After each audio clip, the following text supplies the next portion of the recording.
What's going on, Dolphins? It is your boy Dillon. It's been a couple days since I made a video. Hasn't really been a whole lot to talk about. Don't really have a whole lot to talk about today, but I got a couple things that I wanted to discuss a little bit. First and foremost, it looks like on Thanksgiving we will be playing the Cowboys, which I think is pretty cool. I saw something, it might have been a tweet or something about it, but the person was like, nobody wants to see Dolphins Cowboys, not even Dolphins fans. Like, that just goes to show you that, people they dismiss the Dolphins, like they ain't got no respect, and people are just haters, man. I'm so tired of just the hate in the world in general. It's exhausting. Jesus Christ. Anyway, it's ridiculous because I'm a Dolphins fan and I love that idea. I love the idea of us playing a Thanksgiving game because I always watch football on Thanksgiving. Who doesn't? Most people do, right? Even if they're not, football fans, normally when people get together for the holidays, you're with your family. The family's usually just got the games on, right? Because somebody wants to watch it. So usually the games are on. Us having a Thanksgiving Day game, that's great. That's so awesome. So, anyway, that was kind of ridiculous to say that not even Dolphins fans, whatever. Obviously they're just trying to hate and say that we suck and nobody's going to want to watch us, blah, blah, blah, whatever. Like I said, too many haters, so many haters. Anyway, the other thing that I want to talk about, though, is apparently Kyler Murray, one of the, top, 2 draft eligible quarterbacks in this year's draft, officially commit to the NFL over the MLB. So he's not going to be playing baseball. He's going to be playing football. He's going to the combine. I did mention that in a previous video.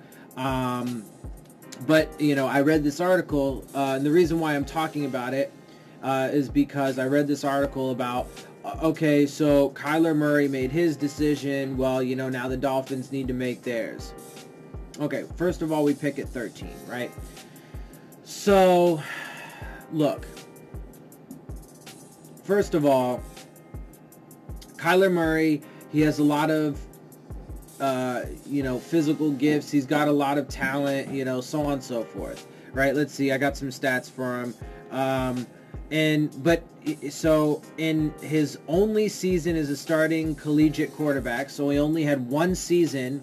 So think about this. Okay. So this guy, he's a young kid. He's only had one season as a collegiate starter. He's going to have to take time to adjust to the NFL and become a professional, get used to the speed of the game, all that, right? So I'm pointing all this out. So let's just think about if he did end up becoming a Dolphin, right? And then particularly if we don't end up addressing the offensive line either. But we'll get into that. So if we were to pick him, right, he needs to have that adjustment period.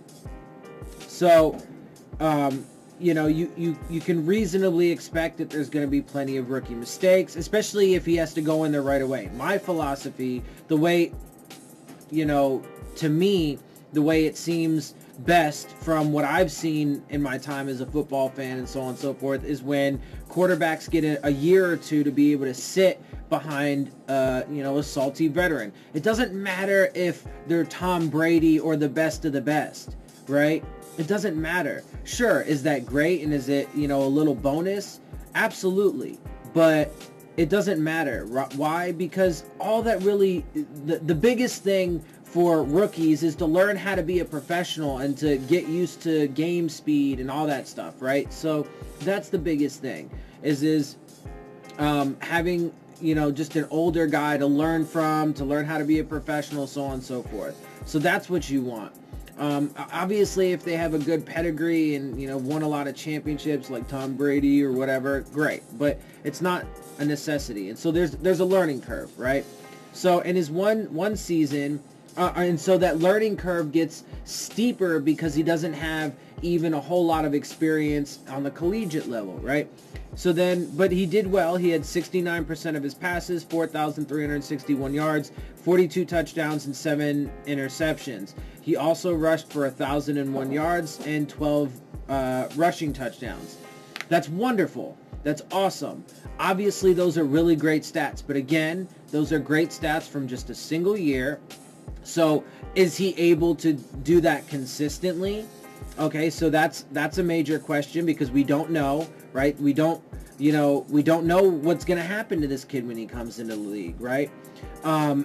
Obviously, he won the Heisman Trophy, which was great, but the one example, I'm sure plenty of examples, but the one that really comes to mind is Tim Tebow. He won, the Heisman, and he was a highly touted prospect. Not saying that Kyler Murray is going to be Tim Tebow, but all I'm saying is you just don't know what's going to happen, right? And I don't think Kyler Murray has any of the same, issues that Tim Tebow had, so I think it'd probably be reasonable to assume that, you're not going to have those same problems. But my point simply is that there are unknowns. It doesn't have to be that the kid has, drug addiction problems, right?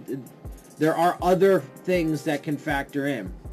So, can he be consistent, right? And then he has to obviously translate that to the NFL because, it's one thing to do that in college. It's a whole nother thing to do that in the NFL, right?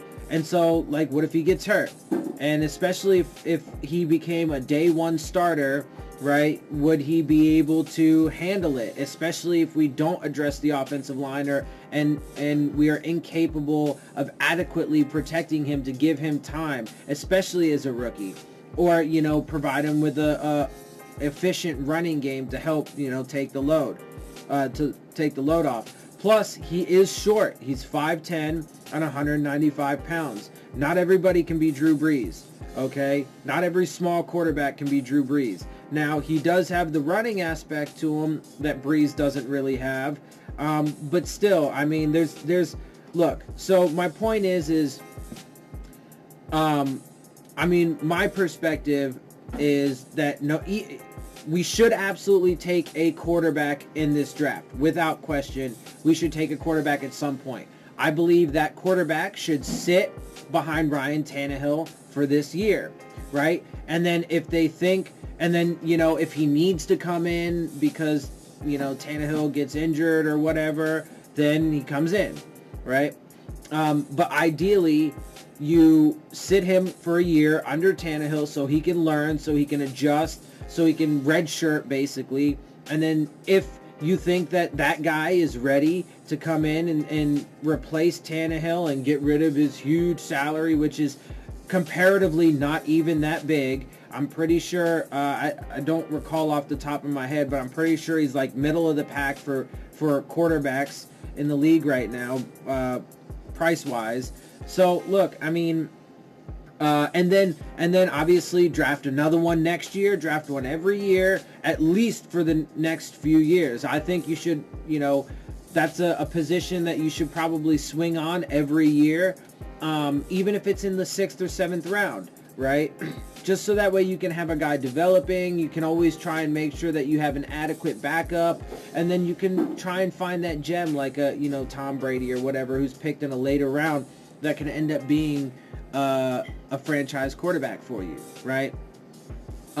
So having said that, I don't think the only way that I could see or really picture them taking Kyler Murray and it making sense is if he's there at 13. He won't be, but if he's there at 13 and you just absolutely love this guy, so Chris Greer and Stephen Ross, whoever's making Brian Flores, whoever's making these decisions or has an input, if you absolutely love the guy and he's there at 13, okay. But I still don't like it. Again, because of the fact that, I mean, if you took him at 13, you would absolutely have to take an offensive lineman in round 2. The only way personally I can see it making sense and be okay with them taking a quarterback in the first round is if it's a Kyler Murray or, you know, frankly, you know, from what I can tell, I mean, I'm not an expert by any means, but from reports that I've seen, from, you know, looking into these guys a little on my own, so, I mean, there's no one really even worth it like that. I mean, honestly. But if he's there at 13 and you absolutely love him and, you know, whatever, then fine, take him. But then you have to get an offensive lineman in round 2, because otherwise the kid's just going to get murdered. Especially if you don't keep Tannehill around. Because then if you don't keep Tannehill around and he goes in day 1, he's just going to get murdered. And it's going to stunt his growth. First of all, having a guy like that just have to be under constant pressure and stress all the time because he can't get protected and because his run game sucks is not good for the growth of the quarterback. So you want him to, you know, sit for that first year.